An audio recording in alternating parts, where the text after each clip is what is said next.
ya, bagaimana kita bertahan yang bagus di organisasi, bertahan bagus. Kita mulai dari pelan-pelan lagi. Alhamdulillah anak-anak tadi sudah melakukan dengan lumayan. Mudah-mudahan kita ulang sehingga ini menjadikan suatu habit kebiasaan bagaimana bertahan yang bagus. Gitu. Coach, hampir 1 bulan gimana coach latihan ini coach? Kalau 1 bulan ya dari sebelum puasa dan setelah puasa saya pikir sudah ada progres ya.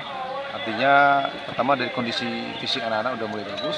Walaupun di bulan puasa dia tetap puasa, tapi latihannya cukup intensitasnya tinggi. Terus di cara berpikirnya juga sudah bagus. Ya pelan-pelan lah. Pokoknya yang penting mereka ada progres. Oke, taktikal, teknikal, fisikal, juga mental juga. Kira-kira striker ada peningkatan nggak? Gimana? Peningkatan kemampuan striker kita? Ya ini kan striker kan baru kita mulai untuk di taktikal. Mudah-mudahan Rudiana sebagai striker atau yang lain yang di striker bisa mengaplikasikan taktikal dari sana. Kira-kira evaluasi dari sebulan ini apa coach? Yang paling mencolok coach?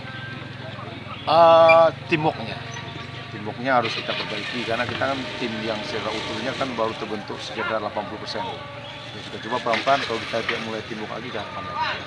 Yang paling mencolok ada teamworknya bersama antara depan, belakang, depan, tengah, belakang, di belakang. Ya.